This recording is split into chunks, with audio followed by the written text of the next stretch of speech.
The broadcast is now starting. All attendees are in listen-only mode.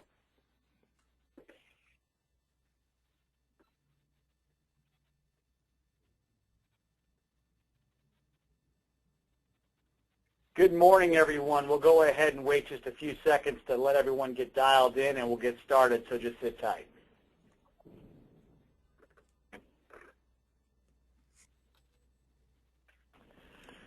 Good morning and welcome to today's webinar, Review Your Sales Process to Save Time and Be More Profitable. I'm Brian Pettiville, Chairman of the IIABCal Emerging Leaders Committee. And with me today, I'm excited to have Stuart Gannis. He's the founder and owner of Gannis Consulting. Stuart has worked as a producer, sales manager, and executive, and has been responsible for managing, recruiting, and training a staff of 95. Throughout his career, Stuart has consistently exceeded sales and retention targets. For today's webinar, we've muted all your phones to eliminate background noises. However, you can ask questions throughout the webinar in writing, and it's located in the right-hand navigation area of the go-to meetings. All your questions will be addressed and answered at the end of the presentation. So, I'd like to introduce Stuart Gannis. Good morning, everybody. Thanks for attending. Today we're going to talk about building a sales process. Our last couple of tracks were on digital marketing and social media and how to leverage that to drive leads to your site and to your agency. And today we're going to talk about what happens when the phone rings or somebody actually emails or texts you through a Facebook, LinkedIn, Twitter, and is interested in obtaining a quote from you, or an existing customer calls or contacts you through your social media platform. How do you react to that? And last night I was at an insurance function, and I don't know if anyone read the McKinsey report that came out in the past week and a half, but they're talking about how insurance is just becoming more and more commoditized. And I heard a speaker articulate it pretty well last night. And what I figured out is, we've been preaching this for years, that in order to become efficient and maximize the margins in an insurance agency, you need processes, and you need bulletproof processes that are going to help your CSRs, salespeople, account managers, account executives, admins, whatever terminology you use in your agency, be as efficient as possible and reap as much profit out of the agency as possible, because margins are just getting slimmer and slimmer and slimmer, and overhead is going higher and higher and higher, and commissions seem to be going lower and lower and lower. So let's jump into this right now. The first thing we're going to talk about is your sales process. And unfortunately, we can't put something on the wall and say, hey, do this, because every insurance agency is different. Your management systems are different. Some of you use a comparative rater. Some of you sell more personal. Some of you sell more commercial. Some of you may sell benefits. So we can't necessarily give you a template, but what we could do is give you an outline of what you need to look for when developing a process. And the first one, of course, is if someone calls into your agency and requests a quotation. What do you do? Whether it's a business owner, whether it's an individual for personal, whether it's someone looking for a group health plan, how is that handled? Someone calls in. Who answers the phone? How do they answer the phone? What do they say? Who do they give that quote to? And how do we ensure that that quote doesn't get passed around to 2 or 3 different people, or get a phone number taken that we have to call them back later? And while they're waiting for us to call them back, they decide to click on Internet Explorer and surf the web and get a couple quotes online while they're waiting for you and make a commitment to somebody else. So that's first and foremost. How do we handle that? How do we handle customers' first calls that come in? Is a service call or a sales call? We've always believed that most service calls are sales calls. Obviously, if a client calls you up yelling and screaming about a claim that wasn't paid, you're not going to try to upsell or cross-sell them something. But, for the most part, clients calling in or renewal reviews where a premium goes down, you can enhance coverages to make up for it. We're always looking for opportunities, and you don't want your clients to feel like every time they call you, someone's trying to sell them something, but at the same time, you have to make sure they're properly covered and do what's best for the customer, and you have to believe in that.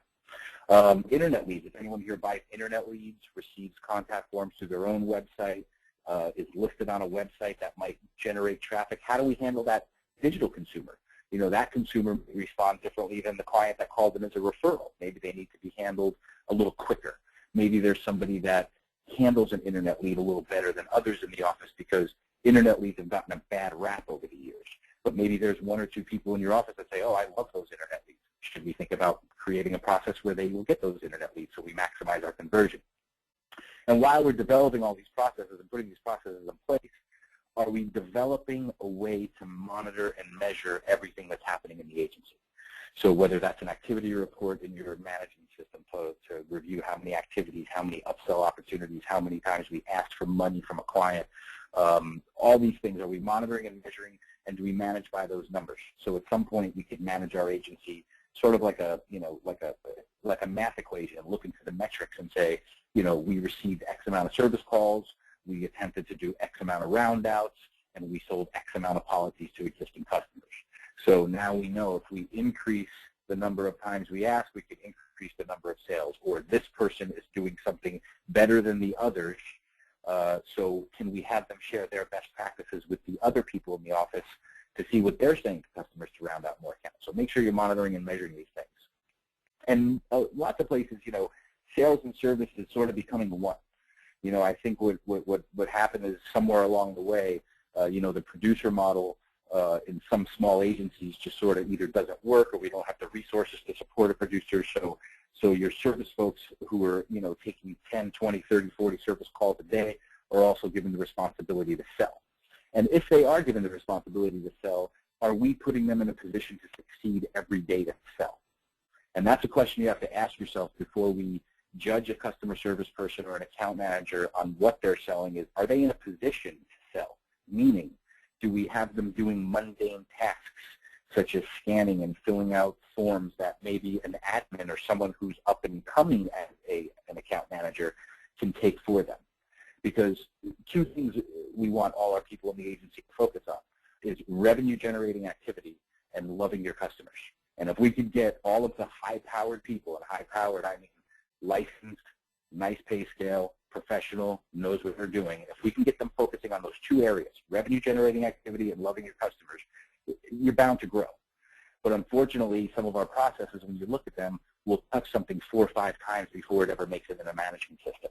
Or someone who makes $50,000, $60,000 a year is scanning documents 30, 40 minutes a day when they get in the morning. This isn't a productive use of their time. So, take a look at those processes and make sure you're putting them in a position to succeed, because that's important. And last but not least, when you're talking about the sales process, you have to do little things along the way for prospecting. And 4 questions we like to get on every call, or at least 3 out of these 4, is obviously to update the contact information. Do we have a valid email address?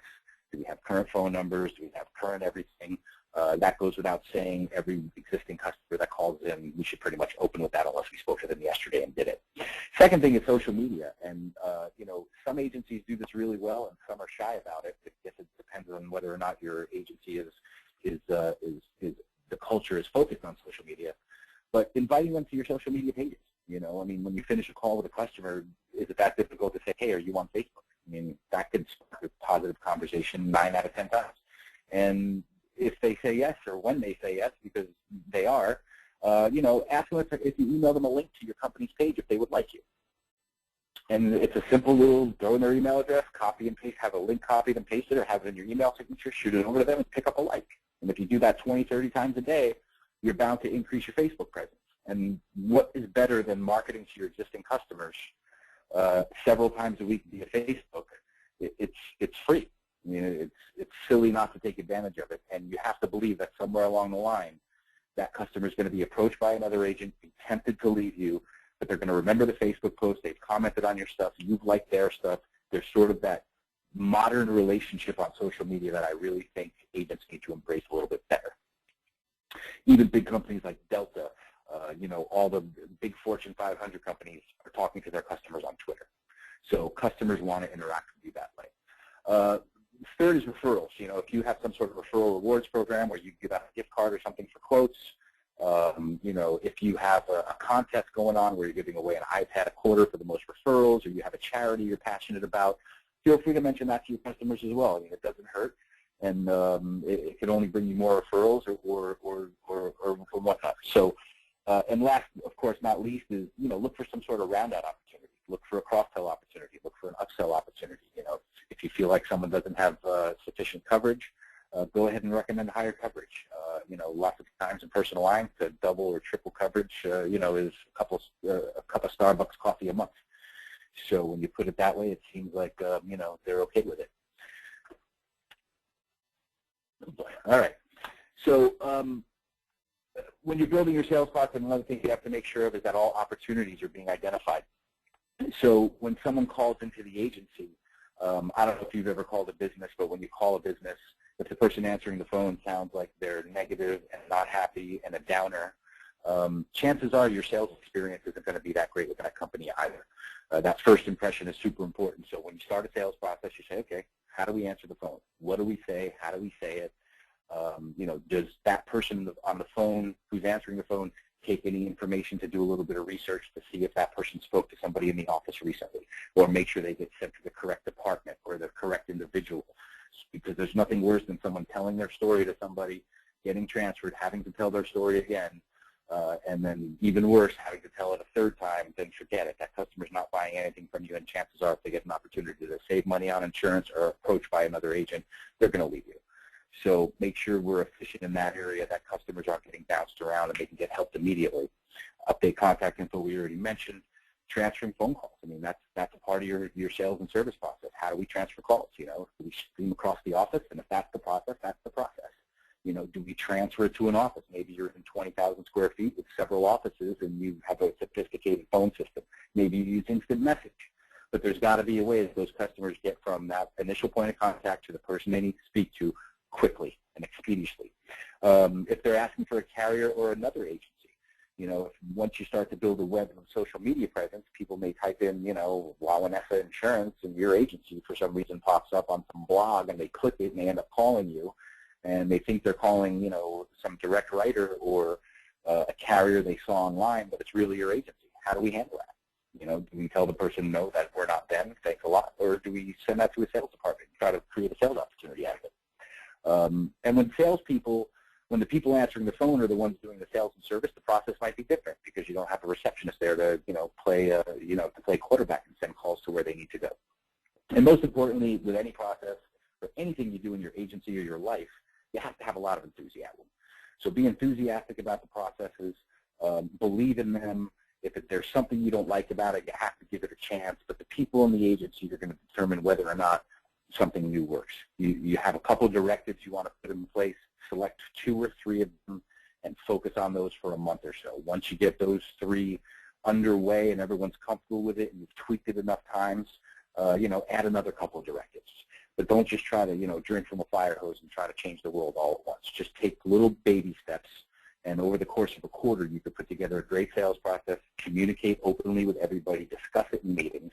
And if you're in one of those meetings, and you have a negative opinion about what we're doing, have a solution for it. Don't just raise your hand and say, this is no good. I don't like this. This doesn't work. Why can't we do it the way we always did it? You can't do that. You have to have solutions when you're in that type of environment. You're changing processes in an agency, especially one that's been doing things the same way for a long time. So, this track that we're talking about, a sales process and a service process, things you need to include is building rapport with the customer. That's a part of your sales and service process. So how do we build rapport with the customer? How do we get them talking about themselves? How do we get them comfortable? How do we make that customer talk positively about their insurance agent when they're out in the public? Round out processes. How do we round out accounts? What do we say to people without offending them, without feeling like every time they call us we're trying to sell something? So you need a process for rounding out. Maybe there's a person in your agency that's really good at cross-selling, and they could share their best practices with everybody, and you could put it on paper, practice some scripts, and have everybody try it. And then circle back in your next weekly meeting and talk about what you experienced, and tweak it and try it again and again and again until you get to a place where you're rounding out a good amount of accounts and you have several policies per household in your agency. Service calls, we talked a little bit about that. Overcoming objections. The price is too high, or I found a lower rate. These are objections we hear every day. What works in your agency? We'll talk about this at InsureFest. We'll get into how to actually overcome objections and what to say that the price is too high, or other things you might hear on the phone from prospective insureds. Closing. Closing, 90% of all sales aren't because the sale was never asked for. If you read the Zig Ziglars and the Tom Hopkins and all these great sales trainers, Dale Carnegie, they'll always tell you the #1 reason sales aren't closed is because nobody ever asked for it. So when along the way do we ask for the sale? Even if they expire 2 weeks from now, 3 weeks from now, 60 days from now, you still have to ask for that sale and get some level of commitment from the customer. I understand we're not selling something where we sell the same day every single time we quote someone, There's a relationship process in insurance at times, and sometimes you're not going to close everybody the same day, but you still have to ask for the business and get some level of commitment. We'll talk about how you could do that without sounding pushy, without sounding like a used car salesman. And last but not least is your post-sale process. So when you sell a policy, whether it's commercial, a commercial, you have paperwork that looks like the yellow pages. Where do we put that? How do we put it? Where we're putting it? Who does that? There's nothing worse than sitting with a producer or a CSR and they're like, yeah, like for instance, I wrote 4 accounts yesterday, and today from 8 till 11, I'm sitting here fumbling through paperwork. That shouldn't happen. That really shouldn't happen. There's got to be processes in place and maybe even some help from other resources within the agency to pull some of that away so that person can write 5 today. But if you're constantly getting stuck in the muck of paperwork and admin type work, your production is always going to be like a roller coaster. So you're going to do really well, and then when you get bogged down with all the garbage, the next couple of weeks you're not going to write much because you weren't filling up your pipeline because you were shuffling paper and scanning and dealing with admin junk. And then once all that finalizes, you'll get some more quotes in your pipeline. Then you'll be on an upswing for a week or two because you finally got some quotes in, and it's just this, instead of that consistent upswing of writing a consistent number of policies on a daily basis. So, and for those of you in personal lines, yes, you should sell something every single day. There's no question in my mind. 20 work days, there's no reason why anyone talking to 20, 30, 40 customers a day or taking quotes from an agency can't write a policy a day in personal lines. So commercial, different ballgame. So that concludes today's webinar. If you have any questions, we have a moderator. You can, I believe you type them in an instant message there. I'll be more than happy to ask anything. Here's my contact information. Any members of IIABCal that want to get 30 minutes on the phone with me, I'd be more than happy to discuss anything with you going on in your agency. So please feel free to reach out to me via our website. I don't have my email address up there, but it's gannisco.com. Stewart at is my email address if anyone wants to shoot me an email and schedule a call. So that's it. Any questions? Stuart, thank you very much. First of all, everybody, I'd like to remind you, like Stuart said, go ahead and type those questions in the right-hand side in the go-to-meeting section. We'll go ahead and let a few of those questions get in. But, Stuart, as you're talking here, I'm scribbling down some ideas and things are popping in my head. And, we went through this just not so long ago here at my agency.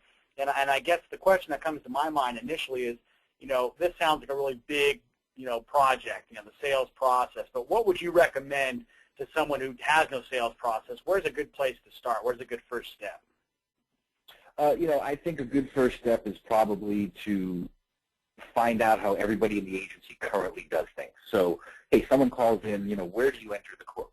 Some people will, again, in personal lines, some people may go to a comparative rater where others may decide to enter it in, Mercury's site or Mercury and Travelers or Mercury and Safeco and guess what the right rate is because they, quote unquote, know where the risk is going to go.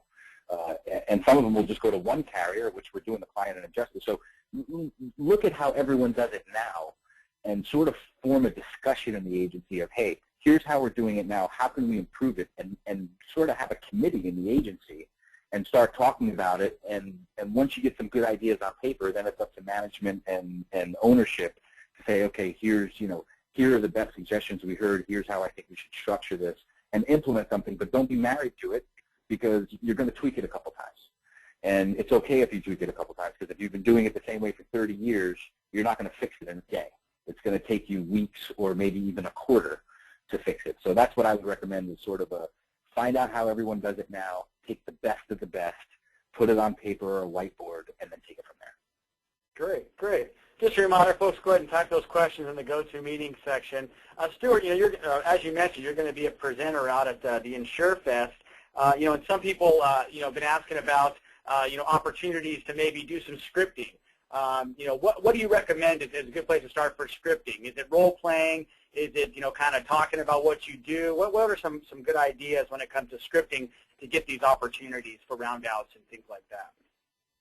Yeah, the best way to do that is, find objections or questions you hear from clients consistently and be prepared in advance for what you know in advance. So if you know that someone might say to you, yeah, I'm paying something lower, there should be a scripted objection to that. There should be a scripted answer to that, that you practice via script together as a group role play one-on-one in a group, because if you're willing to overcome an objection around 3, 4, 5, 10, 15 people, on the phone it's going to be very simple.